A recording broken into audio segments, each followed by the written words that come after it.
مرد کے لیے جائز نہیں کہ وہ عورت کی زبان سے میلاد بھی سنے، نعت بھی سنے، مرد کے لیے جائز نہیں، مرد کو مرد سکھائے گا، عورت سکھائے گی تو عورتوں کو سکھائے گی۔ بے شک آپ سویرے فتویٰ دیجئے کہ چھوٹی سی مسجد میں بیٹھ کے، چھوٹے سے کونے میں بیٹھ کے چھوٹا سا مولوی، اور وہاں تو اتنے بڑے مفتی ٹی وی پہ بیٹھے ہوئے ہیں، وہ غلط ہے تو صحیح ہے کیسے ہو گئے؟ سنو، میرے نبی پاک علیہ الصلوۃ والسلام کے مذہب کا حسن یہ ہے کہ اسلام کہتا ہے ایک نظر بی بی کو دیکھا کسی نے غلطی سے تو معافی ہو جائے گی، دوسری نظر شہوت سے دیکھا تو حرام ہے اس کے لیے، وہ پاکستان کا مولوی ہو یا سعودی عرب کا شاہ ہو، کسی کے لیے عورتوں کے بیچ پھرنا اٹھنا بیٹھنا جائز ہے؟ میرے نبی پاک صلی اللہ تعالی علیہ وسلم نے فرمایا ہے میں عورتوں سے مصافحہ کرنے نہیں آیا، اور میرے نبی پاک صلی اللہ علیہ وسلم نے فرمایا ہے، حضور فرماتے ہیں لیکن نا کتا بالکل ناپاک نہیں ہوتا، کتے کا تھوک ناپاک ہوتا ہے یا کتا گیلا ہو جائے تو ناپاک ہوتا ہے، لیکن خنزیر سارا ناپاک ہوتا ہے، کل ناپاک ہے خنزیر۔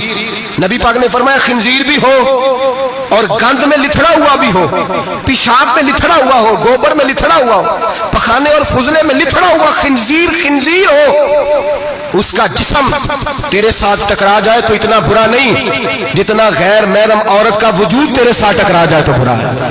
اس حد تک میرے نبی پاک صلی اللہ علیہ وسلم اور گنبد کے معاملے میں فتویٰ دینے والے، یا رسول اللہ کہنے پر کفر کا فتویٰ دینے والے اور بڑی بڑی باتیں کرنے والے خاموش کیوں ہو گئے؟ یا ایھا الذین آمنوا لا تتخذوا اليہود والنصارى اولیاء، رب فرماتا ہے یہودیوں اور عیسائیوں کو دوست نہ بناؤ، یہ تمہارے دوست ہو سکتے، یہ تمہارے سجن ہو سکتے؟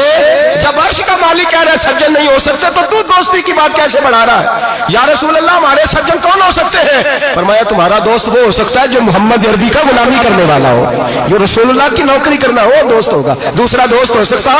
کوئی ایکٹر مذہب نہیں سکھائے گا، کوئی گویہ مذہب نہیں سکھائے گا۔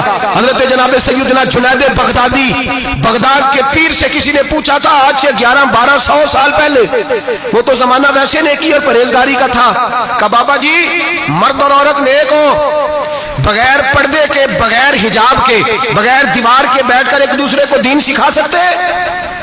حضرت صاحب بتائیے، مرد اور عورت نیک ہو تو بغیر پردے اور حجاب کے ایک دوسرے کو دین سکھا سکتے ہیں؟ تو حضرت جنید بغدادی فرمانے لگے سکھانے والا حسن بصری ہو اور سیکھنے والی رابعہ بصری ہو تو پھر بھی بغیر پردے کے بیٹھنے کی اجازت نہیں۔ تو مفتی صاحب کو اجازت کس نے دی؟ مولانا صاحب کو اجازت کس نے دی؟ بڑا وہ نہیں ہوتا جو ٹی وی پہ زیادہ آتا ہے، بڑا وہ ہوتا ہے جو رسول اللہ کے دین پہ عمل زیادہ کرتا ہے۔ حضرت عبداللہ ابن مسعود رضی اللہ تعالیٰ عنہ فرماتے ہیں زیادہ باتیں کرنے والا عالم نہیں ہوتا۔ حضور پھر عالم کون ہوتا ہے؟ فرمایا پڑھو قرآن، انما یخشی اللہ من عبادہ العلماء، فرمایا بڑا عالم وہ ہوتا ہے جو اللہ سے زیادہ ڈرتا ہے، اس لیے کہ رب فرماتا ہے میرے بندوں میں سے جو عالم وہ ہیں جو اللہ سے زیادہ ڈرتے ہیں، خوف رکھتے ہیں۔ تو میرے بھائی رمضان المبارک میں بچنا ہے، پرہیز کا وقت ہے، تو کوئی شخص بھی کوئی شو نہ دیکھے، میری منت ہے آپ حضرات، کوئی شو نہ دیکھے۔ عورت کا تو پردہ ہے تو ہمیں تو تماشے پہ لگا دیا گیا، عجیب قسم کے ایکٹر آ گئے اور مذہب سکھا رہے ہیں۔ میری اپیل ہے آپ سے کہ سحری افطاری کے وقت ٹیلی ویژن بند رکھیں، کیا چیز کھول کے رکھیں؟ یا قرآن کھول کے رکھیں یا رسول اللہ کا فرمان کھول کے رکھیں، اللہ رسول کی طرف توجہ رکھیں، وہ سیکھنے سکھانے کا وقت ہے۔ چھوڑے گویوں سے دین سیکھا جائے گا، ہمیں کوئی شکوہ نہیں، یہ پکی توبہ کریں، سویرے آئیں آ کے دین سکھائیں، اور میں ان سے بھی اپیل کروں گا کہ آؤ دین سکھاؤ۔ حضرت فضیل بن عیاض فرماتے ہیں میں ڈاکو تھا، کبھی کبھی چھپ چھپا کے جمعہ پڑھا کرتا تھا، پھر میں نے توبہ کی تو سچی توبہ کی، پھر میں نے توبہ کی تو رب کو راضی کرنے والی توبہ کی، پھر میں نے توبہ کی تو چھوڑی ہر شے، غریبوں کا لوٹا ہوا مال واپس کیا، جس کے پیسے نہ دے سکا اس کے گھر میں جا کے اس کی بھینسوں کو چارہ ڈالا، اس کے اونٹوں کی خدمت کی، میں نے قرضے چکائے۔ فرمایا میں سچی توبہ کر کے مسجد آیا، جس خطیب کے پیچھے میں جمعہ پڑھا کرتا تھا وہ میرے ہاتھ پہ بیعت کر کے مرید ہو گیا۔ اللہ تبارک و تعالیٰ نے اپنے بندوں کے دل میری طرف پھیر دیے، پھر تمہیں اس میں انعام دینے کی ضرورت نہیں پڑے گی، پھر تم کٹیا نشین بن کے بھی دین پھیلاؤ گے تو اللہ اس میں تاثیر پیدا فرما دے گا۔ تو روزے کا معنی رکنا ہے، روزے کا معنی بولیے، روزے کا معنی رکنا، کس سے؟ جھوٹ سے، غیبت سے، بدی سے، بد نگاہی، کھانے پینے۔ روزہ کس پہ فرض ہے؟ امیروں پہ کہ غریبوں پہ؟ جی کہنے میں تو کام ہی، میرا تو کام ہی محنت مزدوری والا، میں کیسے روزہ رکھوں؟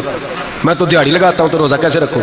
میں نے نہیں کسی حدیث میں پڑھا کہ روزہ وہ رکھے جو دفتر میں بیٹھتا ہے، صحابہ کے زمانے میں تو دفتر ہوتے ہی نہیں تھے، کسی جگہ نہیں لکھا ہوا روزہ وہ رکھے گا جو اے سی میں بیٹھتا ہے، تب تو اے سی تھے ہی نہیں۔